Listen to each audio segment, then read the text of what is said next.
장래에 좋은 터를 쌓으라 하는 제목으로 진리를 증거하고자 합니다.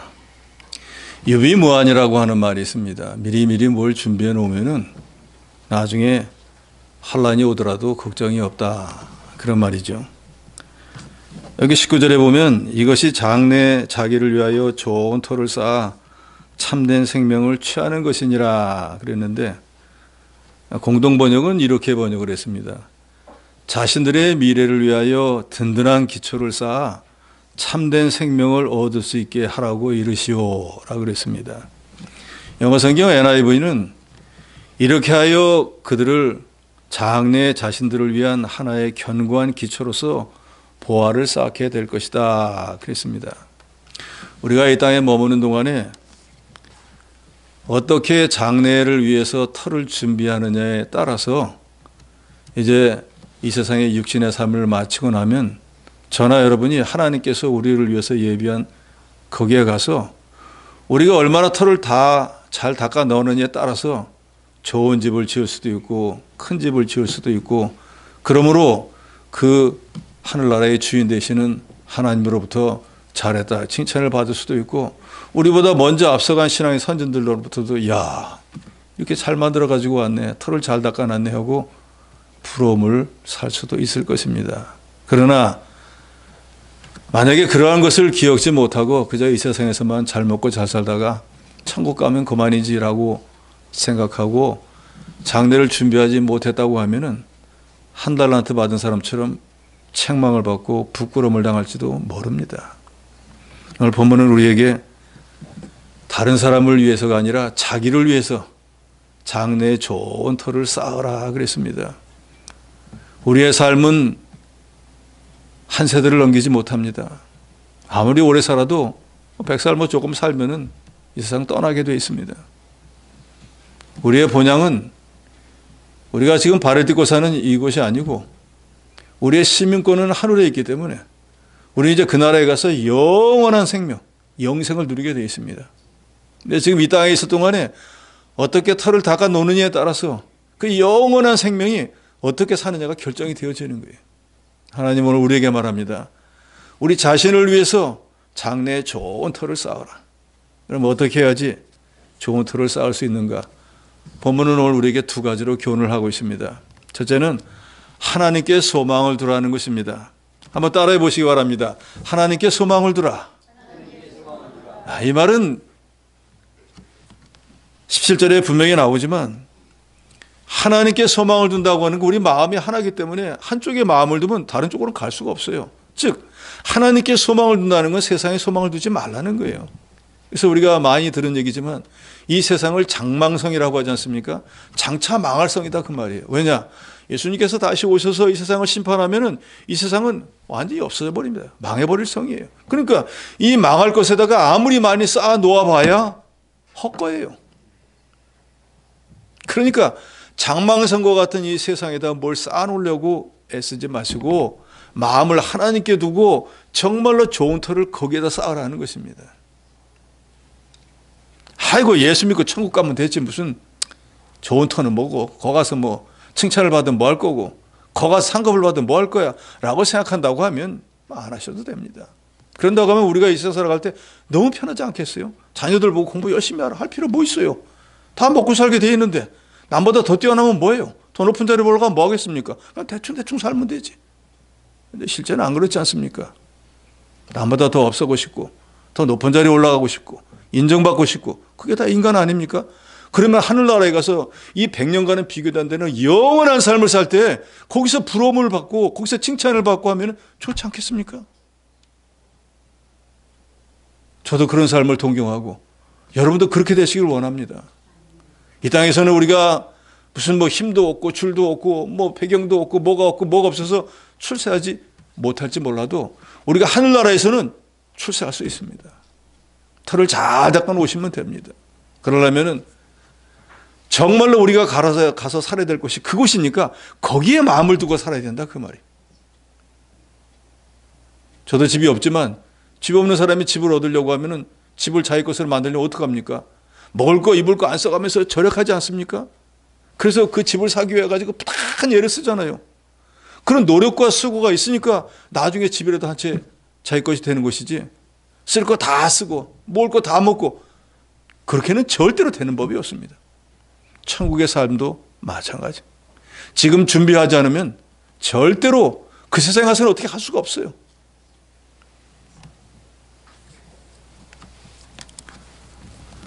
17절은 이렇게 말씀하고 있습니다. 내가 이 세대의 부한 자들을 명하여 마음을 높이지 말고 정함이 없는 재물에 소망을 두지 말고 오직 우리에게 모든 것을 후히 주사 누리게 하시는 하나님께 두라. 그러니까 세상에 재물에 마음 두지 말고 장차 없어질 세상에다가 관심 쓰지 말고 우리에게 모든 것을 후히 주시는 하나님만을 의지하고 하나님께만 소망을 두고 살으라고 말씀하고 있습니다. 공동번역은 이렇게 번역을 했습니다. 이 세상에서 부자로 사는 사람들에게 명령하시오. 교만해지지 말며 믿을 수 없는 부귀에 희망을 두지 말고 오히려 하나님께 희망을 두라고 이르시오. 하나님은 우리에게 모든 것을 풍성히 주셔서 즐기게 해주시는 분입니다. 그러니까 지금 우리가 읽은 개역성경도 그렇고 공동번역도 그렇고 이 세상의 것보다는 하나님이 장래에 소망을 두고 터를 닦는 사람에게 더 많은 것, 더 좋은 것을 주신다는 거예요. 장래에 좋은 터를 쌓으시려면 무엇보다도 장차 없어져 버릴 이 세상 부귀영화에 마음을 두지 말아야 됩니다. 하나님이 이 세상 모든 만물을 다 창조하셨지 않습니까? 그렇기 때문에 그 모든 것을 주관하시는 하나님을 기쁘시게만 하면은 지금 우리가 가진 게 없어도, 지금 우리가 육신이 약해도, 지금 세력이 없어도 하나님이 당신이 가진 모든 것으로 우리에게 부하게 해주시고 강하게 해주시고 건강하게 만들어 주신다는 것을 믿으시기 바랍니다. 그러니까 우리가 하나님께 소망을 두어야 되는 이유는 바로 여기에 있는 거예요. 코람되어라고 하는 말 여러분 아시지 않습니까? In the presence of God. 하나님 앞에서. 윌리엄 틴데일이라고 하는 영국의 유명한 신학자는 성경을 영어로 번역하는 것이 하나님 앞에서 옳다는 신념으로 성경을 번역했다가 화형을 당해버리고 말았습니다. 만일 이 틴데일이 하나님 앞에서 하지 않고 사람들 앞에서 행하는 길을 택했다고 하면은 이 사람은 당대에 존경받는 성경학자로서 오래오래 장수하다가 부귀영화를 누리다가 세상을 떠났을 것입니다. 그런데 하나님 앞에서 성경을 번역해서 하나님의 말씀을 모르는 사람들에게 하나님 말씀을 전하는 게 나의 사명이고 하나님을 기쁘시게 하는 것이라 믿고 그 일을 행하다가 장작불더미에서 세상을 떠나고 말았습니다. 하나님 앞에서 코람데오의 삶은 즐거움과 감사가 넘치는 삶으로서 성령 안에서 하나님의 임재, 하나님이 계신 것을 깨닫고 기뻐하는 삶입니다. 하나님으로 인하여 즐거워하는 삶. 사람의 제일 되는 본분이 뭡니까? 하나님을 영화롭게 하고 혹시 내가 하나님을 영화롭게 한 그게 있으면 그걸 가지고 영원토록 기쁘고 즐거움을 누리며 사는 것입니다. 모든 일에 하나님이 최우선이고 또 하나님을 기쁘시게 하는 것이 우리 삶의 목표가 된다고 하면은 그 사람은 항상 하나님 앞에서의 삶을 살고 있기 때문에 하나님 앞에서 자기가 어떤 존재인지를 알지 않습니까? 하루살이에도 눌려 죽을 연약한 존재. 하나님이 1분 1초라도 은혜 주시지 않으면 살 수 없는 존재. 전적으로 무능하고 무지하고 무력해서 하나님이 무언가를 도와주지 않으면 알지도 못하고 뭘 할 수 있는 힘도 없고 뭘 어떻게 할 수 있는 능력도 없는 그런 사람이 바로 저와 여러분인 것을 하나님 앞에서의 삶을 살면 우리가 인정하지 않을 수가 없는 거예요. 세상에서도 자기보다 능력자 앞에 가면 자기가 겸손해지지 않습니까? 그 사람이 어떤 사람인지를 아니까. 그런데 우리가 정말로 하나님 앞에서 코람데오의 삶을 산다 그러면 1분 1초도 우리가 교만할 수가 없을 것이에요. 그런데 하나님 우리 눈에 안 보이니까 하나님의 목소리가 귀에 안 들리니까 내 마음대로 내 생각대로 하는 거예요. 그러나 지금 이 시간에도 하나님은 우리 예배를 보고 계십니다. 예배를 받으세요. 좀 전에 우리 권사님이 세우신 종에게 능력을 주셔서 피차간에 다 은혜 받게 해달라고 할 때마다 뒤에서 제가 들을 때 너무너무 부담이 되는 거예요. 이렇게 사모하는데 이분들에게 은혜를 못 주면은 이거 어떡하나 하는 생각이 들어서 이 단에만 올라서면은 중압감이 저를 찍어 누릅니다. 그런다고 뭐 제가 그런 것이 있으니까 은혜를 끼치고 은혜를 끼치지 못하는 건 아니겠죠. 전 여러분 얼굴을 보고 말씀 증거하지는 않습니다. 여러분이 뭐 은혜를 받든지 못 받든지 그거는 제 속 안에 있는 것이 아니고 저는 성령께서 인도하는 대로 전할 말을 전하는 것뿐이에요. 하나님께 마음을 두고 하나님 앞에서 코람데오의 삶을 산다고 하면 하나님을 인지하기 때문에 하나님 지금 계시구나, 나를 보시는구나 하기 때문에 그 사람은 절대로 교만할 수 없을 것입니다. 17절에 내가 이 세대의 부한자들을 명하여 마음을 높이지 말라는데 마음을 높이지 말라는 것이 교만하지 말라는 뜻입니다. 왜 부자들에게 특별히 마음을 높이지 말라, 교만하지 말라 그랬을까요? 왜냐하면은 부자라고 하는 것은 뭔가를 좀 많이 가진 사람 아닙니까? 뭐 지식이 되었든 물질이 되었든 뭐 재능이 되었든 뭔가를 많이 가진 사람인데 많이 가졌다는 건 상대적으로 갖지 못한 사람보다는 자기가 능력으로 자기 힘으로 자기 수단과 방법으로 그걸 가진 줄로 착각하기 때문이에요. 교만이라고 하는 것은 자기 실력을 기준으로 해서 교만이 나오지 아무것도 가지지 못한 사람은 교만하고 싶어도 할 수가 없습니다. 마음을 높이지 말라고 하는 것은 하나님의 은혜를 깨닫지 못하고 교만하여 마음이 하나님을 떠나지 말라는 것이. 그러니까 다른 말로 모든 것이 하나님의 은혜로 된 줄로 알고 하나님이 도와주셔서 된 줄로 알고 겸손해야 된다 그 말입니다. 실제로 그렇지 않습니까? 고린도전서 15장 10절에 보면 바울은 이렇게 말합니다. 그러나 내가 나된 것은 하나님의 은혜로 된 것이니 내게 주신 그의 은혜가 헛되지 아니하여 내가 모든 사도보다 더 많이 수고하였으나 내가 한 것이 아니요 오직 나와 함께 하신 하나님의 은혜로라. 이 사도 바울이 어떤 사람입니까? 예수님을 실제로 따라다니면서 예수님으로부터 진리의 말씀을 들어본 적도 없는 사람이에요. 다만 다메섹 도상으로 가다가 사울아 사울아 왜 내가 나를 핍박하느냐 하는 그 말씀 한마디에 주여 니시니까 내가 핍박하는 예수로다 하는 말씀 한마디에 거꾸로 져가지고 그날로부터 세상을 떠날 때까지 주를 위해서 복음을 위해서 이 하나님의 교회를 세워나가는 일을 위해서 죽도록 충성하다가 하나님 앞에 간 사람입니다. 신약 성경이 27권인데 그 가운데 13권 히브리서까지 포함 14권을 쓴 사람입니다. 고린도서에 나오죠. 내가 태장으로 몇 번을 맞고 뭐 무슨 위험 했는데 내가 모든 사도들보다 내가 더 많이 수고했다. 난 감옥에도 더 많이 갔다. 난 매도 더 많이 맞았다.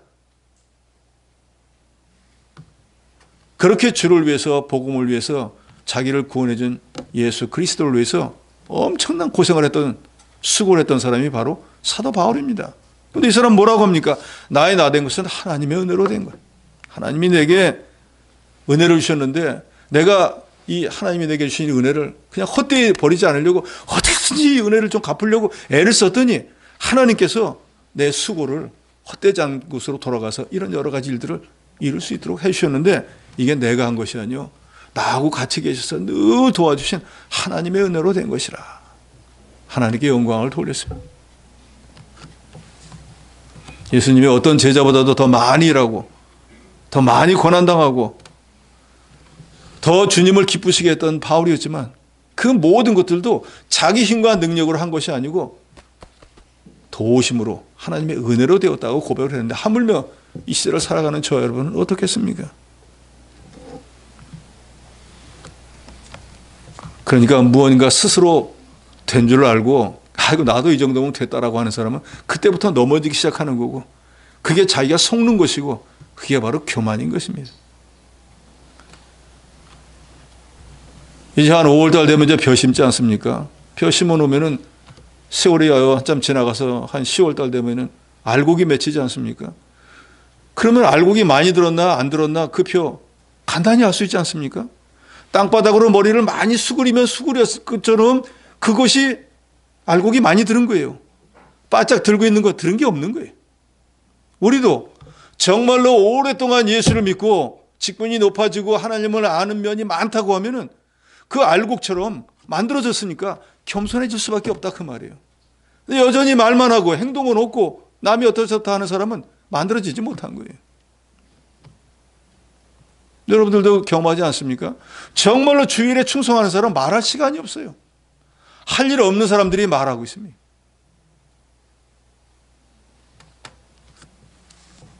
갈라디아서 6장 3절에 만일 누가 아무것도 되지 못하고 된 줄로 생각하면 스스로 속임이라 그랬어요. 바울처럼 이 모든 게 하나님의 은혜로 되었구나 하고 겸손하지 못하고 나도 이 정도면 되지 내 능력으로 됐지라고 하면 스스로 속는 거라는 거예요. 아무것도 아닌데 자기가 대단한 존재인 줄로. 우리 신앙과 삶의 모든 표준은 예수 그리스도입니다. 그러니까 무엇이 되었든지 우리가 뭘 조금 했다, 뭔가 좀 이루었다 하면 주님의 은혜로 되어진 것으로 알아야지. 그게 내가 해서 됐다라고 내 힘으로 됐다고 하면 그건 자기에게 속는 것이고 그는 교만한 사람이 되어서, 우리가 잘 알지 않습니까? 하나님은 겸손한 자를 가까이 하시고 은혜를 주시지만 교만한 자는 하나님이 물리치신다 그랬어요. 나 필요 없다.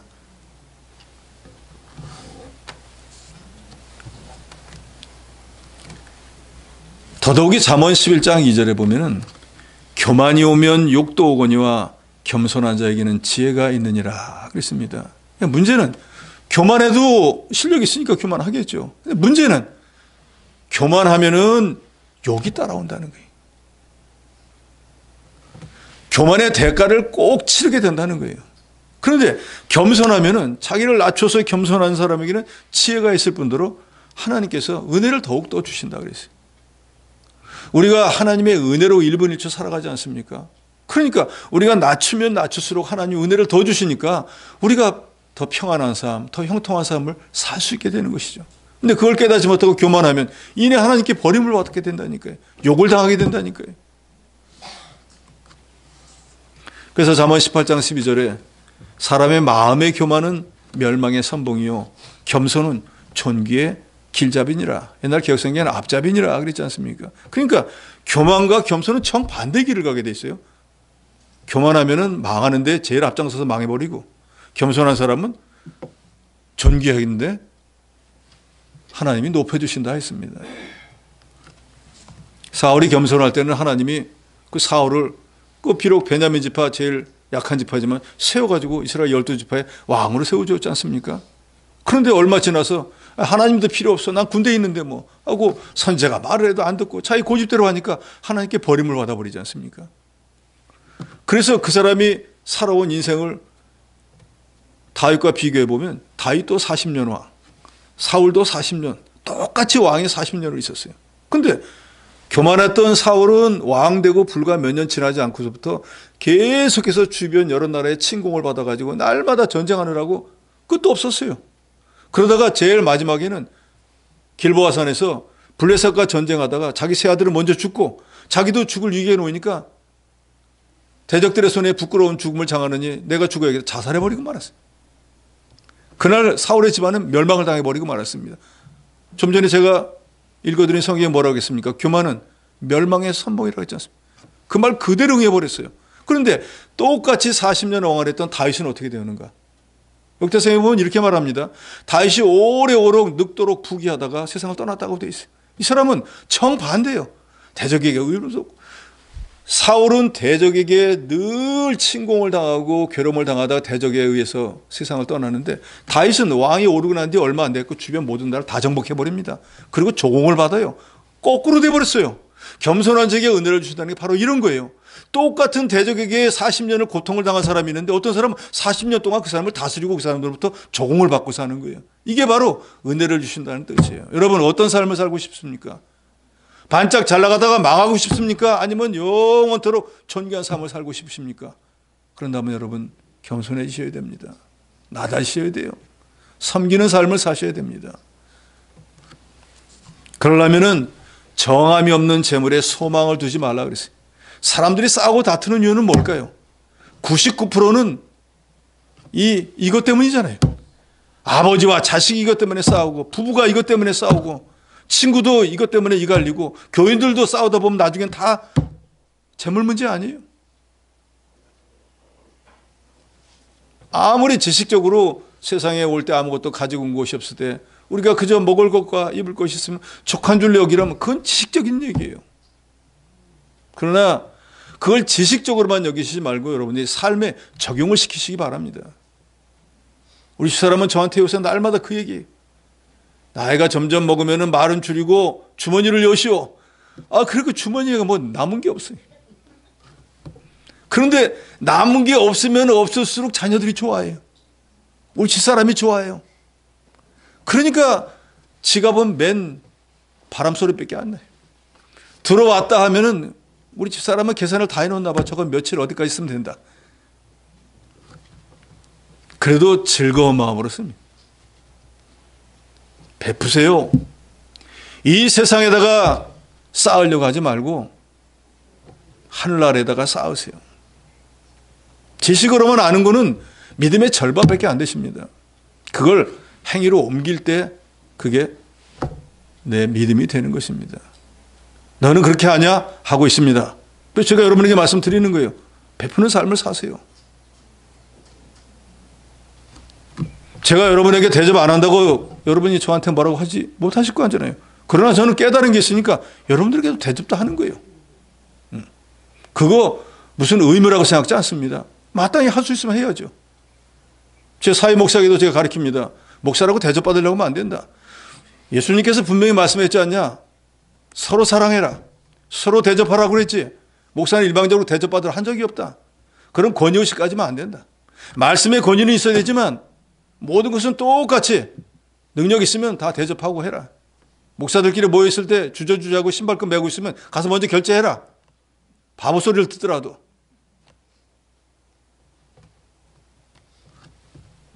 잠언 23장 4절로 5절에 보면 부자 되기 애쓰지 말고 내 사사로운 지혜를 버릴지어다. 내가 어찌 험한 것에 주목하겠느냐. 정령이 재물은 스스로 날개내어 하늘을 나는 독수리처럼 날아가리라. 재물은 날개 달린 독수리 같아갖고 올 때도 있지만 갈 때도 있다는 거예요. 그러니까 영원토록 내 거는 없어요. 정함이 없다라고 하는 그 헬라 원어를 보면은 불확실하다는 뜻을 가집니다. 그러니까 정함이 없다는 건 확실히 내 거 될 수 없다는 거예요. 그러니까 내 것도 안 되는 걸 붙잡고 앉아가지고 내 거라고 우기고 있으니까 미련한 거죠. 재물을 의지하고 재물에 소망을 두고 살던 사람들은 재물로 인해서 교만해지게 되고 또 그것 때문에 방탕해지기 쉽습니다. 또 그걸 의지하던 사람은 그게 없어져 버리면 생에 나게 아무것도 없어지는 거예요. 그러니까 그 물질이 없어진다고 죽을 것도 아닌데 물질 때문에 죽는 사람도 수두룩하지 않습니까? 어리석은 거죠. 마태복음 19장에 보면 예수님께서 영생을 얻고 싶어서 찾아왔던 부자 청년에게 내가 온전하고도 할진대 가서 내 소유를 팔아 가난한 자들에게 주고 너는 나를 따라라. 그러면 하늘에서 내가 원하는 영생이 내게 임할 것이다 라고 영생의 방법을 가르쳐 줍니다. 근데 그 부자 청년이 자기가 가진 재물 때문에 근심하면서 갔다가 안 왔다 그랬어요. 그 사람 지금 어디 갔을까요? 이 세상에 없어져 버린 그 재물 움켜쥐고 있다가 지금 지옥에 가서 껄껄껄하면서 예수님 말씀 그때 들을 걸, 그때 재산 다른 데서 사람 주고서 예수님 따라갈 걸 하고 지금 후회하고 있어요. 그러나 때는 늦어버렸습니다. 좋은 터를 쌓지 못하고 그 사람은 나쁜 터를 쌓고 말았어요. 그래서 오늘 본문 17절 하반절은 우리에게 말합니다. 우리는 세상 재물을 의지하지도 말고 교만하지도 말고 오직 우리에게 모든 것을 후히 주사 누리게 하시는 하나님께만 소망을 두라. 하나님께만 소망을 두시기 바랍니다. 하나님만 의지하시기 바랍니다. 세상 사람들은 그저 사랑할 바예요. 아내 남편도 마찬가지입니다. 저도 인생을 살아보니까 어떨 때는 자식을 둘 낳는데 3대 1이 될 때가 있더라니까요. 2대 1이 딱 돼야지. 속으로 내가 얼마나 괘씸한지. 이런 말 있잖아요. 아버지 날 낳으시고 어머니 날 기르시고 그 내가 낳지 않으면 어떻게 기르겠어. 그러니까 똑같이 생각을 해야 되는데 이 괘씸하게 말이야. 어떨 때는 보면 3대 1이 돼가지고 나만 홀로 딱 남을 때가 있더라. 왜 속으로 생각하는 거야. 그죠. 사람은 사랑할 바다. 의지할 바가 못 된다. 정말 그렇습니다. 사람을 의지하면 크게 실망하는 날이 도래합니다. 다윗을 죽이려고 제일 큰 꾀를 냈던 사람도 다윗과 같이 밥상에서 다윗이 그렇게 약했던 사람이 그랬습니다. 다윗을 반역을 일으켜서 죽이려고 했던 건 자기 아들이었어요. 사람은 의지할 바가 되지 못합니다. 그런다고 해서 오늘 목사님이 얘기했으니까 당신은 이제 못 믿어. 그런 뜻이 아니라 그리스도의 사랑을 가지고 우리는 사랑할 바는 왜요? 인간은 누구나 할 것 없이 전적으로 타락했기 때문에 우리가 예수를 믿어가지고 의인이 된 것뿐이지 그 본성은 없어지지 않았습니다. 하나님은 우리에게 후히 주시고 누리게 하시고 또 우리가 뭐가 부족해서 주님 이걸 어떻게 할 거야 하면 꾸짖지도 않습니다. 그것도 모르냐? 믿은 지가 몇십 년이냐? 하고 뭐라 안 하셔요. 아, 그래 알겠다. 이런 하나님을 의지하고 이런 하나님께만 소망을 두고 사실은 여러분 되시기 바랍니다. 그런 사람은 어떤 사람인가? 예레미야 17장 7절로 8절에 보면 여호와를 의지하며 여호와를 의뢰하는 그 사람은 복을 받을 것이라. 그는 물가에 심겨진 나무가 그 뿌리를 강변에 뻗치고 더위가 올지라도 두려워 아니하며 그 잎이 청청하며 가무는 해도 걱정이 없고 결실이 그치지 아니함 같으니라. 하나님만 의지하고 하나님께 소망을 두고 사는 사람은 지금 물질이 없어도 걱정할 게 없는 게 왜냐? 나무가 물가 옆에 심겨져 있으니까 다른 나무들은 비가 안 오면은 막 뿌리가 이제 점점 말라고 죽으려고 하는데 아무 걱정이 없어요. 바로 옆에 물이 있는데 뭔 걱정이겠어요. 그러니까 오히려 다른 나무 말라 죽을 때 이거는 잎이 청청하고 때가 되면 열매를 척척 맺는 것처럼 지금 우리가 정말로 하나님께만 소망을 두고 세상에 정함이 없는 재물에 소망 두지 아니하고 장차 망할 이 세상에 마음 두지 않고 그저 하나님만 의지하고 하나님께 소망을 두는 삶을 산다고 하면은 우리는 물가에 심기운 나무처럼 하나님의 모든 것이 잘 되고 풍성하고 누리게 하도록 해주신다는 것입니다. 여러분 이걸 믿으시기 바랍니다. 그래서 우리가 하나님을 의지하고 하나님께 소망을 두고 살아야 되는 이유가 바로 여기에 있는 거예요. 그런데 하나님 오늘 본문을 통해서 우리가 이런 삶을 살면 그게 바로 하늘나라에 좋은 터를 쌓는 거라고 또 말씀하시는 거예요. 왜요? 그 하늘에 계신 하나님이 그 터를 나눠주신 분인데 그분을 마음을 기쁘게 하니까 당연히 좋은 자리를 주시겠죠. 그렇지 않습니까? 하나님께만 마음을 두고 하나님께만 소망을 두고 하나님 말씀대로 살려고 하니까 이 사람 오면은 어디 자리 좀 좋은 데 자리 봐놨다가 줘야겠네. 바로 그게 하늘의 터를 좋은 터를 자기를 위해서 쌓는 거다 그 말입니다. 그러니까 어떻게 보면 아주 쉬운 얘기예요. 우리가 이제 기왕에 예수를 믿었으니까 이제는 예수 외에 다른 것은 마음을 두지 말고 예수님께만 소망을 두고 살자. 그러면 그게 하늘나라에 좋은 터를 쌓는다는 거 여러분 믿으시기 바랍니다. 둘째로는 선한 일에 힘쓰라는 것입니다. 이것도 한번 따라해 보세요. 선한 일에 힘쓰라. 좀 껄쩍지근하죠? 네. 선한 일. 선한 사업에 부하라 하고 오늘 본문은 우리에게 말합니다. 18절 같이 읽도록 합니다. 18절입니다. 시작. 선을 행하고 선한 사업을 많이 하고 나누어 주기를 좋아하며 너그러운 자가 되게 하라. 너무너무 좋은 말씀인데 하려고 하면 다 자기가 희생이 되어야 되고 자기 물질이 없어져 버려야 되고 자기 시간과 재능이 허비가 되어야 됩니다. 이게 사실 쉽지가 않아요. 보세요. 선을 행하라. 하나님의 일을 하라. 교회에서 봉사하라. 전도하라. 좀 걸쩍지근하지요? 바쁜데. 또 선한 사업을 많이 해라. 내가 사업을 하고 직장을 다니고 수입이 많아지면 그걸 가지고 하나님의 일을 좀 많이 하고 연보를 좀 많이 하고 감사연보도 많이 하고 이런저런 일에 하나님의 일 쓰라. 나 개인적으로 쓸 것도 많은데 또 하나님의 일을 많이 쓰라네. 그 다음에는 뭡니까?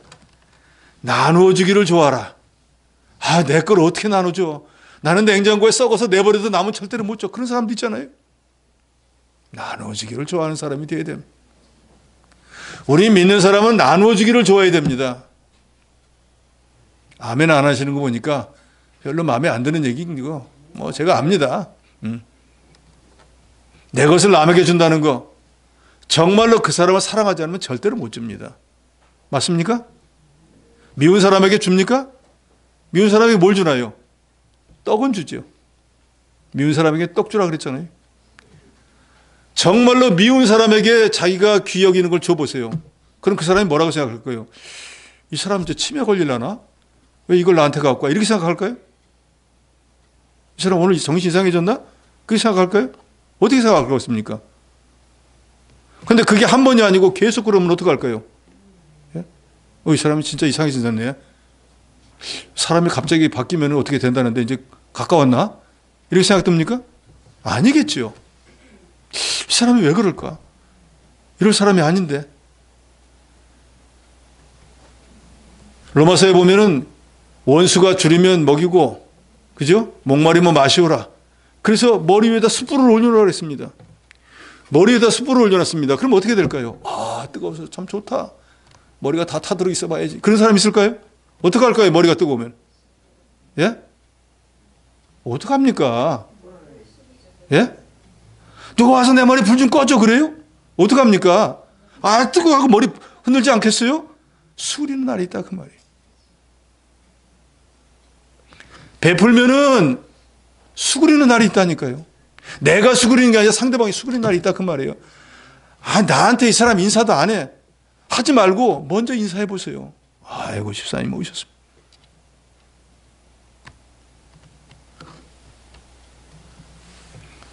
왜 우리가 그렇게 됩니까? 하나님이 그렇게 하라고 했으니까요. 이유가 없어요. 하나님이 주라 그랬으니까 주는 것뿐이에요. 베풀라 그랬으니까 베푸는 것뿐이에요. 무슨 조건이 있습니까? 여러분은 정말로 이 성경 60권의 모든 말씀이 정확무한한 하나님 말씀이라고 믿으십니까? 믿으시죠? 그러면 여기 뭐라고 했습니까? 선을 행하고 선한 사업을 많이 하고 나누어 주기를 좋아하며 너그러운 자가 되기를 힘쓰라. 해야 됩니까? 안 해야 됩니까? 지금은 해야 됩니다라고 대답한 분들은 제가 다 기억해 놨걸랑요.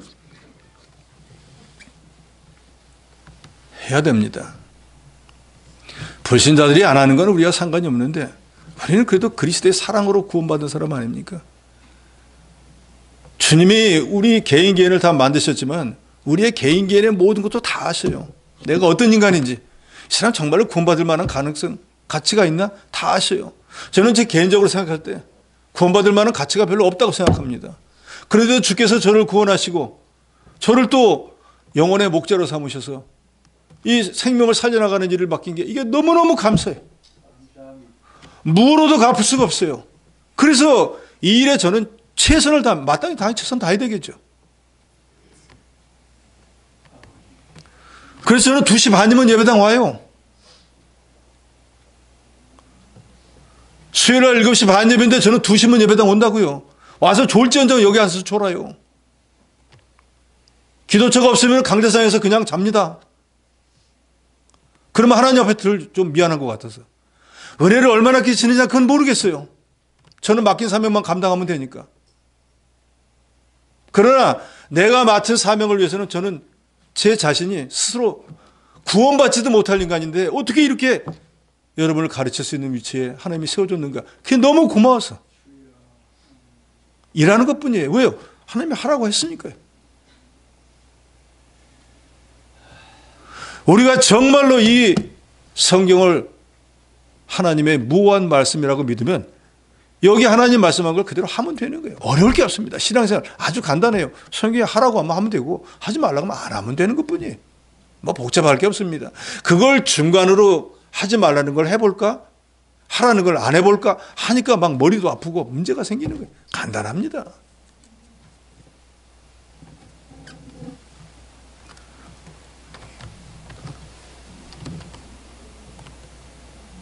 저는 성도 여러분이 되었든지 목사가 되었든지 약속하면은 거의 30분 아니면 1시간 일찍 갑니다. 가서 미리 가서 기다리고 있는 게 훨씬 나아요. 훌륭하신 분들은 시간 다 돼서 오신 분들이 많더라고요. 훌륭하시더라고요. 그러든가 말든가. 사도 바울은 이 성경 여러 군데 말합니다. 나를 본받는 자가 되라. 이건 사도 바울이 교만해서 하는 소리가 아니에요. 그 뒤에 분명히 말합니다. 내가 그리스도를 본받은 것처럼 너희도 나를 본받는 자가 되라. 자기가 그리스도를 본받는 삶을 살았기 때문에 자기를 따르는 자기의 가르침 받는 모든 사람은 나를 따르면 그의 그리스도를 따라가는 거라는 거예요. 제가 여러분을 인도하고 있지 않습니까? 그러니까 여러분들도 제 가르침을 받는 한은 무슨 약속이 있으면 30분 일찍 가세요. 예? 아시겠죠? 30분 늦게 오지 말고 30분 일찍 가시라고요. 그러니까 제가 다른 노예에 있을 때 목사님은 나보다 빨리 오려고 일부러 30분 일찍 오는 사람이 있어요. 오늘 내가 1등이야. 해보려고. 그 1등 하세요. 좋은 영향을 미치는 거 아니에요? 정말로 훌륭한 목사면 좀 남들보다 일찍 와야지. 여러분 잘 아시는 고성남 목사님, 우리 신학교에 강의하러 오시면은 1시간 일찍 오세요. 그래서 조금 시간 맞춰 오셔야 돼. 절대 그렇게 안 해요. 미리 와서 준비하고 기도하고 해야지. 어떻게 남을 가리키는데 시간 다 돼가지고 오느냐. 맞는 말씀이죠. 당연한 말씀이죠. 이번 주에도 우리 신학교 했지 않습니까? 11시에. 저는 여기 9시에 와서 있었어요. 나는 가르치지 않아도 준비해야죠. 제가 실행하고 있으니까 여러분에게도 하라는 거예요. 자기는 하지도 않으면서 안 보고 하라 그런다. 그러면 안 되죠. 우리나라 말에도 있잖아요. 기소부력, 물시어인. 자기가 하기 싫은 건 남에게 시키지 말아야 됩니다. 내가 하면서 하라고 해야죠. 선한 일, 선한 사업에 부해야 됩니다. 누누이 말씀드리지만 세상은 선과 악이 싸웁니다. 그럼 선은 아주 간단해요. 하나님이 관한 일. 악은 마귀가 주장하는 일. 우리가 선한 일을 한다는 거예요. 하나님의 일을 하라 그 말이에요. 그것을 아주 눈에 보기 쉽게는 범위를 축소하면 교회 일을 좀 하라 그 말이에요. 선한 사업은 뭡니까? 사업을 하시죠. 직장을 다니죠. 그것을 가지고 하나님의 일에 유익하게 쓰임받는 자가 되라 그 말입니다. 돈을 버는 목적도 하나님께 영광을 돌리고 하나님의 교회가 잘 되는데 목적을 두고 사업을 하라 그 말이에요. 내가 직장을 다니는 목적도 모든 것이 하나님의 영광을 위해서 그게 바로 선한 일인 거예요.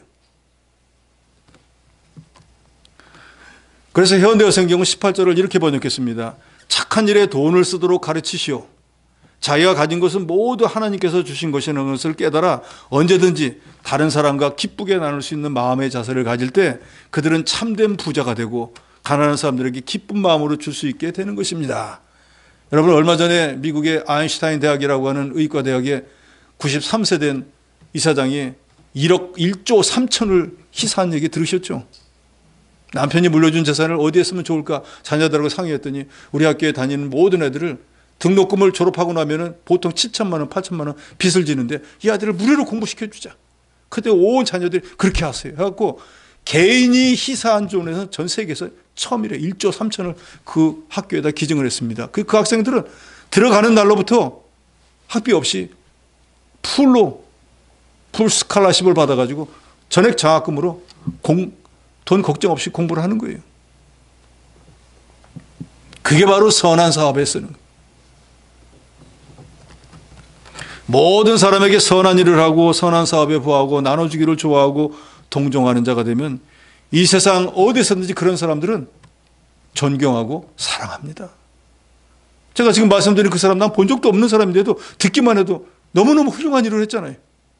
그러니까 제가 여러분에게 말씀드리는 거예요. 이처럼 자기 자손을 위해서도 바로 선한 일에 힘쓰는 것은 좋은 터를 쌓는 거예요. 그래서 그런 사람이 어려움 당하면 당연히 하나님이 제일 먼저 도와주고 자기에게 도움을 많이 받은 사람들이 십시일반으로 다 도와주겠죠. 근데 남에게 베풀어 준 적이 없는 사람이 어려움 당한다고 해서 누가 도와주겠습니까? 구수해질만 하고 있었는데 예수님께서 누가복음 16장 9절에 말씀합니다. 내가 너에게 말하노니 불의의 제물로 친구를 사귀라. 그러면 그 제물 없어질 때 그들이 너희를 영주할 처소로 영접하리라 그랬습니다. 왜 제물을 불의하다고 했는가? 세상에 존재하는 모든 것은 하나님의 것인데 우리가 갖고 있으니까 하나님의 것이 아닌 내가 만든 내 것을 가지면 의롭다고 하겠지만 하나님 걸 가지고 자기 거라니까 불의한 제물이다. 물론 내가 수고하고 힘써서 값을 치르고 샀다고 할지라도 하나님이 볼 때 큰 눈으로 볼 때는 그게 불의하다 그 말이에요. 그러니까 그 불의한 재물을 기왕에 하나님을 사귀는 일에 선한 일에 하나님의 교회를 유익한 일에 쓰라 그 말입니다. 그러면 그게 바로 친구를 사귀는데 영원한 생명의 친구를 사귀게 된다는 것입니다. 예수님을 위해서 물질을 바치는 것은 보물을 하늘에 쌓는 것이고 물질로 예수님을 사귀는 것이 됩니다. 그러니까 하늘에 보화를 쌓으려면 선을 행하고 선한 사업에 힘써야 됩니다. 사람은 주인이 아니고 하나님의 심부름꾼이에요. 자신의 뜻에 따라 악한 곳에 물질을 헛된 곳에 사용하지 말고 하나님의 뜻을 따라서 선한 일에, 선한 사업에 부하셔야 됩니다. 부하는 건 점점 잘 되고 창성되어져야 된다 그 말이에요. 미국 동북부의 유명한 복음주의 신학교인 거든 커넬 신학교의 창립자는 중국 선교사였던 아도니람 거든이라는 사람입니다. 그래서 이 사람이 중국에 가서 선교를 많이 했으니까 중국 정부가 고마워가지고 그 사람의 이름을 새긴 또 그가 한 33가지 행적을 새겨놓은 메달을 수여를 했습니다. 그런데 이 사람이 죽고 나는데 그 메달이 어디 간지를 아무도 몰랐습니다. 그런데 어느 땐가 발견됐는데 그걸 알아보니까 이 메달을 받을 때쯤 돼가지고 영국 맨체스터에 기근이 들어가지고 가난한 사람들이 뭐 수없이 많이 생겼습니다. 그러니까 중국에서 받은 그 금메달을 갖다가 그 사람들한테 그 팔아서 쓰라고 보내버렸습니다. 자기 개인은 엄청난 영광인데 영광이고 뭐시고 간에 지금 굶는 사람을 위해서 메달이고 뭐고 쓰고 있으면 줘야겠다고 줘버렸다 그 말이에요. 그러면서 그 메달을 보낼 때 자기 이름을 쓰지 않고 편지를 하나 보내는데 이렇게 적었답니다. 내가 이 세상에서 가치를 지녔다고 생각하는 궁극적이고 유일한 것은 오로지 내 자신이 주 예수 그리스도를 위해서 쓰여지는 일이다. 하나님이 주신 부여함을 가지고 선한 일을 많이 하는 사람이 복 있는 자라는 거 믿으시기 바랍니다. 하늘의 보화를 쌓는 것은 결국 자기를 위해서 쌓는 거예요. 예수께서도 마태복음 6장 20절에 보면 오직 너희를 위하여 보물을 하늘에 쌓아두라. 거기는 좀이나 동룩이 해하지 못하고 도둑 구멍을 뚫지도 못하고 도둑질도 못하느니라. 그러니까 우리가 선한 일을 하고 주님만을 의지하는 삶을 사는 것은 남을 위한 게 아니라 나를 위한 거예요. 나를 위하면은 그게 내 가정을 위한 게 되고 나중에 보면 그게 내 자녀를 위한 게 되어지는 거예요.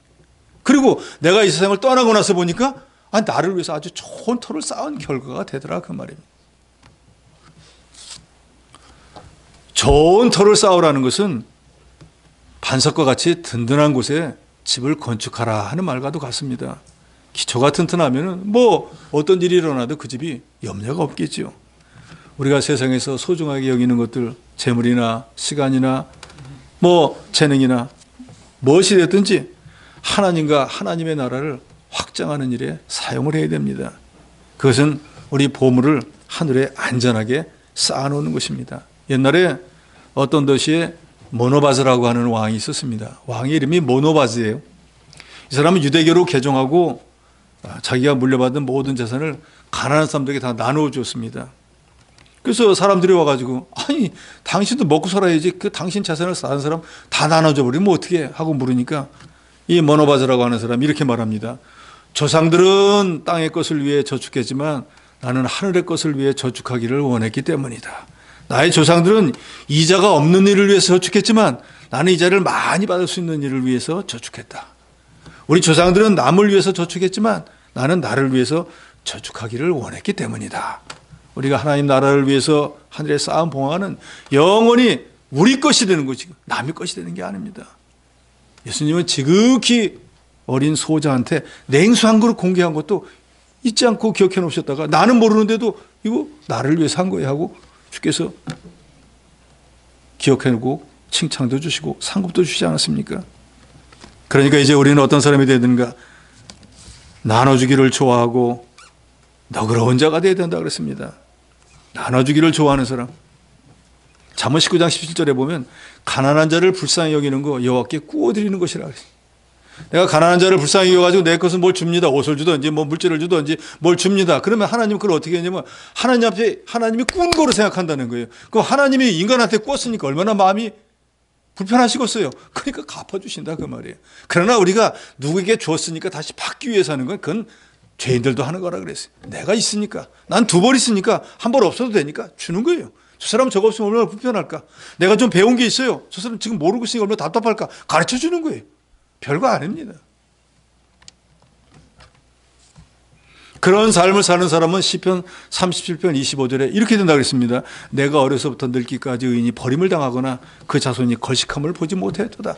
부모가 이런 나눠주는 삶을 잘 사는 걸 보면 자녀가 또 그런 삶을 사는데 그런 사람은 다 나눠줄 수가 없어서 거지가 되는 게 아니라 걸식, 남에게 얻어먹지 않는다는 거예요. 늘 나눠주는 삶을 살지 남에게 가서 손 벌리고 얻어먹는 삶을 살지 않는다는 거예요. 여러분, 저 여러분이 하나님 말씀대로 잘 나눠주는 삶을 살아서 나도 남에게 나눠줘서 아이고 고맙습니다 소리를 들을지언정, 우리 자녀들도 그런 삶을 살지언정, 남에게 추접스럽게 얻어먹는 그런 삶을 살길 여러분 원하시지 않지 않습니까? 그럼 이제는 우리가 우리의 것을 가지고 나눠주는 삶을, 베푸는 삶을 사는 그런 저 여러분이 되어야 될 것입니다. 고린도서 9장 9절에 말합니다. 기록한 바 그가 흩어 가난한 자들에게 주었으니 그의 의가 영원토록 있으니까 한가 같으니라. 우리가 베푼 모든 것들을 다 없어진 것처럼 하나님의 생명책에 다 기록이 되어 있다, 그거입니다. 그래서 18절에 선을 행하고 선한 사업을 많이 하고 나눠주기를 좋아하며 너그러운 자가 되게 하라. 현대어 성경은 이렇게 번역했습니다. 그러면 그들을 하늘에다가 참 보화를 쌓는 것이고 이것만이 영혼을 대비하는 안전한 투자입니다. 그리고 이렇게 하는 사람은 이 땅 위에서도 열매가 풍성하고 그리스도인의 생활의 삶을 살게 되는 것입니다. 이것이 장래에 자기를 위해 좋은 틀을 쌓는 것이고 참된 생명을 취하는 것입니다. 결론입니다. 이 땅에 사는 동안에 우리가 하나님께만 소망을 두고 살며 선한 일에 힘쓰는 저와 여러분이 되어서 우리를 위해서 하늘나라에 좋은 터를 마련해 놓아서 이 땅에 있을 동안에는 믿음 있는 성도로 존경을 받고 하늘나라에 갔을 때는 하나님 옆에 잘했다 칭찬을 받는 저 여러분이 되시기를 주의 이름으로 축원합니다.